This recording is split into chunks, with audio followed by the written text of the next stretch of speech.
Here's a shocking statistic. The average investor underperforms the S&P 500 by about 4% annually. That means if the market returns 10%, most people are only making 6%. Over 30 years, that's literally hundreds of thousands of dollars left on the table. But what if I told you that a 75-year-old book holds the key to avoiding these costly mistakes?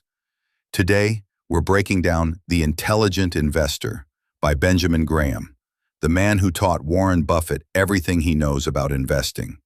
By the end of this video, you'll understand why Buffett calls this the best book on investing ever written. Let's dive in. Benjamin Graham wasn't just any finance professor.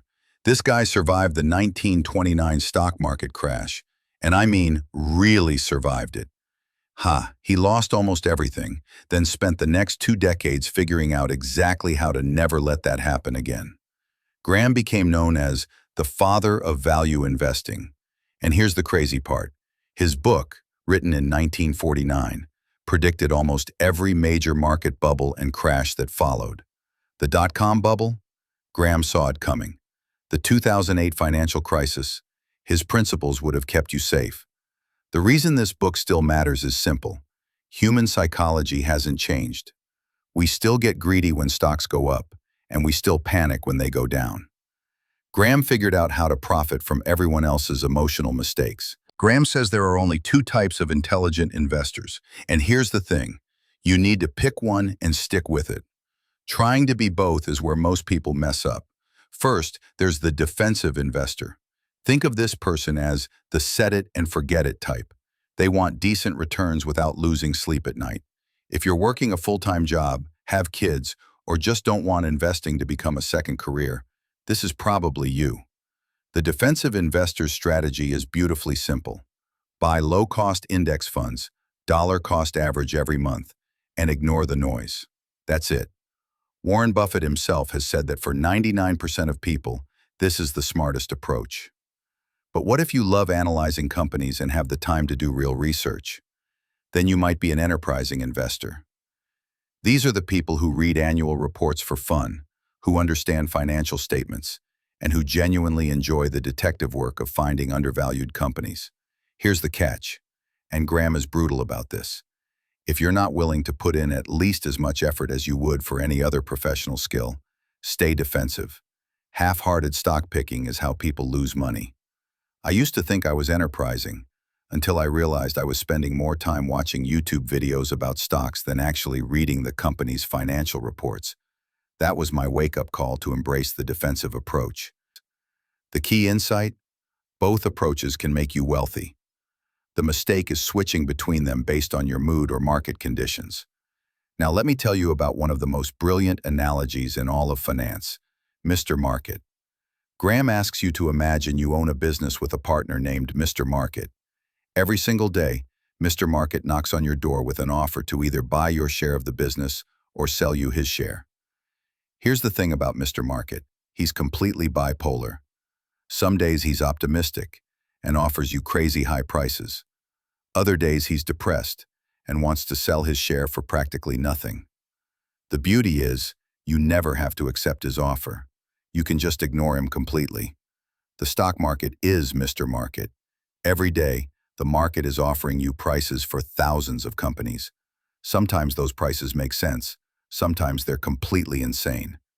Think about Tesla in 2021. At one point, the market valued Tesla higher than the next 10 largest car companies combined. That's Mr. Market being manic. Or remember March 2020? Solid companies like Microsoft and Apple dropped 30% in a few weeks because Mr. Market was having a panic attack about COVID. It's like if your neighbor offered to buy your house every day. Some days he might offer you double what it's worth because he's in a great mood. Other days, he might lowball you because he's stressed about his job. You wouldn't let his daily mood swings determine what you think your house is actually worth, right? The intelligent investor learns to ignore Mr. Market's emotional outbursts and focus on what businesses are actually worth. When Mr. Market is depressed, you buy. When he's manic, you sell. Or more often, you just do nothing. Here's Graham's most important concept: margin of safety. And I promise, it's simpler than it sounds. Imagine you're buying a used car that you think is worth $10,000. How much would you offer? If you're smart, maybe $7,000 or $8,000. That buffer, that's your margin of safety. It protects you if you're wrong about the car's condition or if something unexpected happens. Graham applies this same logic to stocks. If you calculate that a company is worth $100 per share, you don't buy it for $100. You wait until you can get it for $60 or $70. That 30 to 40% discount is your margin of safety. Let's look at a company like Coca-Cola. Even if you believe Coke will be around forever, and it probably will be, you still shouldn't pay any price for the stock. In 1998, Coke was trading at over 50 times earnings. Even though it's a great company, buying at that price gave you no margin of safety. And sure enough, if you bought Coke in 1998, it took you about 15 years just to break even. So how do you calculate what a stock is worth? Graham suggests looking at things like price-to-earnings ratio, aim for under 15, price-to-book value, ideally under 1.5, debt levels, low, debt is better, consistent earnings over at least 10 years. The beautiful thing about margin of safety is it makes you money two ways. You buy at a discount and you avoid expensive mistakes. It's like having a financial airbag. Don't worry if this feels overwhelming at first. The key is to start thinking this way. Ask yourself, am I getting a good deal or am I just hoping the price goes up?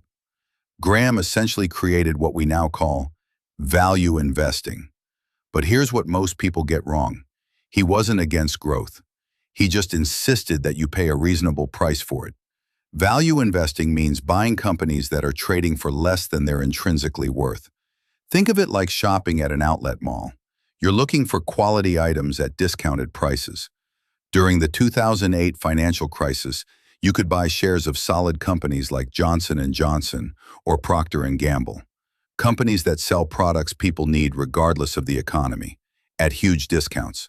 That's classic value investing. But Graham also recognized that some companies are worth more because they're growing.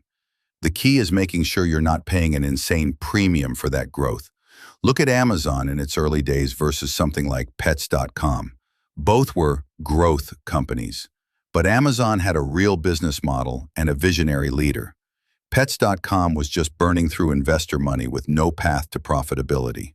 One was worth a high price. The other wasn't worth any price. Graham's approach to growth is simple. If a company is growing its earnings by 15% per year, don't pay more than 15 times those earnings. If it's growing at 5%, don't pay more than 5 times earnings. This keeps you grounded in reality. The biggest lesson? Whether you're buying value or growth, always ask, what am I actually getting for my money? Don't just buy a story or a dream. Buy a piece of a real profitable business. Dollar cost averaging and long-term thinking, 1 to 2 minutes. Here's something that surprised me when I first read Graham. He was a huge fan of dollar cost averaging, especially for defensive investors. And the math behind why it works is pretty amazing. Dollar cost averaging means investing the same amount every month, regardless of whether the market is up or down. When prices are high, your money buys fewer shares. When prices are low, you get more shares for the same money. Let's say you invest $500 every month in an index fund. In January, when the market is high, you might get 10 shares. In March, after a market dip, that same $500 gets you 15 shares. Over time, you automatically buy more shares when they're cheap and fewer when they're expensive. Graham lived through the Great Depression, World War II, multiple recessions, and every kind of market panic you can imagine. His key insight? All of these scary events were temporary, but the long-term growth of American businesses was permanent. This is why Graham always said, time in the market beats timing the market. You don't need to predict crashes or bubbles. You just need to consistently buy pieces of good businesses at reasonable prices and let compound interest do its magic. Look, Benjamin Graham turned investing from gambling into a discipline. His principles have created more millionaires than probably any other investment philosophy in history. The most important thing? Start somewhere. Whether you choose the defensive path with index funds or decide to become an enterprising investor who analyzes individual companies, the key is to begin with Graham's mindset. Buy below intrinsic value, maintain a margin of safety, and think long-term. Quick disclaimer: this isn't personal financial advice. I'm just sharing educational content about investment principles. Always do your own research and consider talking to a financial advisor. Thanks for watching, and I'll see you in the next video.